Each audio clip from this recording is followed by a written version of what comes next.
지금까지 잘해왔어. 워킹맘은 처음이지? 영유아편 인트로 파트 1 본문 육아 이야기 중 출근 전 놀아달라는 아이가 원하는 건 긴 시간 놀아주기를 바랬던 것이 아니었다는 것을 알게 된 어느 날. 당시 출근 시간이 8시여서 집을 나서는 시간이 7시 정도였고 두 아이 모두 거의 잠들어 있는 시간에 출근을 했었습니다. 그런데 3살이었던 둘째 아이가 일찍 일어나기 시작하면서부터 출근 시간이 울음바다가 되었습니다. 출근을 하려고 가방을 들고 현관에서 신발을 신으려 하면 아이는 언제 깼는지 달려와서 저의 다리에 매달리며 회사에 가지 말고 같이 놀아달라고 격하게 울었습니다. 우는 아이를 잠시 안아주다가 조금 안정이 되는가 싶어 할머니께 다시 안겨놓으려 하면 아이는 다시 자지러지게 엉엉 서럽게 울었습니다. 출근 시간이 이르다 보니 그때 나가지 않으면 지각을 할 상황이라 그렇게 우는 아이와 집안에 더 함께 있어주지 못하고 엘리베이터 앞까지 함께 나가곤 했었습니다. 할머니는 울면서 버둥거리는 아이를 안고 엘리베이터 앞에서 서 계시고 아이는 엘리베이터 문이 닫힐 때까지 엘리베이터 앞에서 다시는 못 볼 이별을 하는 것처럼 엉엉 울고 있었습니다. 그렇게 엘리베이터 문은 멈추지 않고 닫혔습니다. 엘리베이터의 문이 닫히는 순간까지 할머니 품에 안겨 온 힘을 다해 우는 아이를 보고 5층에서 1층까지 가는 그 짧은 탑승 시간 동안 엘리베이터 안에서 정말 많은 온갖 비참한 생각들을 하게 됩니다. 내가 지금 뭘 하고 있는 걸까?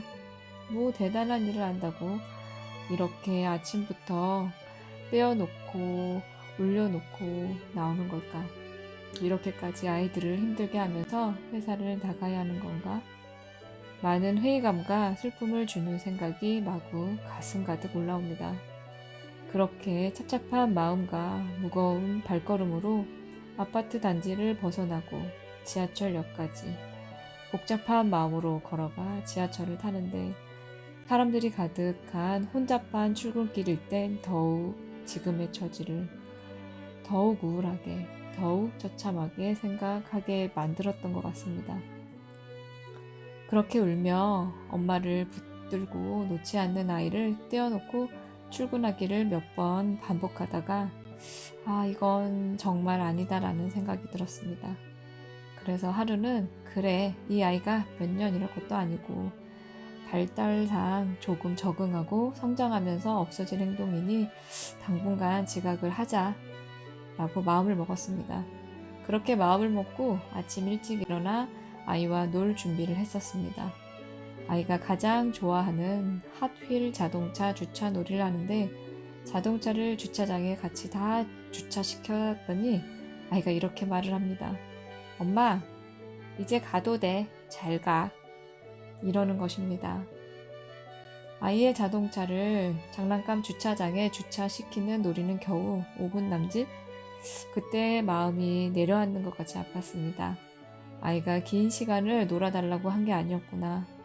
엄마랑 이 자동차들을 주차 같이 시키고 몇 마디 이야기를 나누고 눈맞춤을 하고 싶었던 거구나.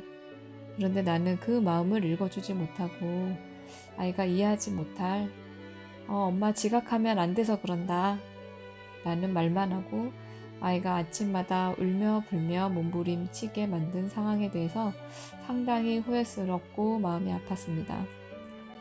그날 아침에 아이가 그렇게 울며 몸부림치며 가지 말라고 같이 놀자고 했던 자동차 주차 놀이를 잠깐 해주고 난 뒤 아이가 문 앞에 서서 잘 가라며 손을 흔들어 준 날 다시 생각해 보았습니다. 앞으로는 어떻게 해줘야 할까라고요. 다음 날부터 평소에 일어나는 시간보다 좀 더 일찍 일어나서 회사 갈 준비를 좀 더 이른 시간에 맞춰놓고 아이가 일어나기를 기다렸습니다. 그리고 아이와 놀아주고 난 뒤에 출근을 하기 시작했습니다. 제가 아이와 함께 출근 전에 놀아주면서 느낀 것은 아이도 긴 시간 엄마가 놀아줄 수는 없다는 것을 이미 알고 있는 것 같았습니다. 5분 또는 길면 10분 정도 함께 놀아주면 언제나 이젠 잘 가 라고 말하며 손을 흔들어 주었습니다. 아침마다 아이가 눈물 코 범벅이 되는 모습을 보고 엄마 또한 눈물이 나는 아침을 보내고 계시다면 다시 한번 여러 가지 방법을 생각해 보시길 권해드리고 싶습니다. 저와 같이 좀 더 일찍 일어나서 출근 준비를 마쳐놓고 아이와 집중해서 5분, 10분 놀아주시는 것도 방법 중 하나일 수 있고요. 아이들을 키우는 생활 환경과 여건이 다르지만 자신의 상황에 맞는 해결 방법을 찾아보는 것이 가장 중요한 것 같습니다. 우리 모두 다른 환경과 다른 성향의 부모이고 다른 성향의 아이들이지만 방향만은 내 소중한 아이를 잘 보살피며 잘 키우고자 하는 것은 같은 마음일 거라 생각합니다. 네, 오늘은 여기까지 말씀드리겠습니다. 감사합니다.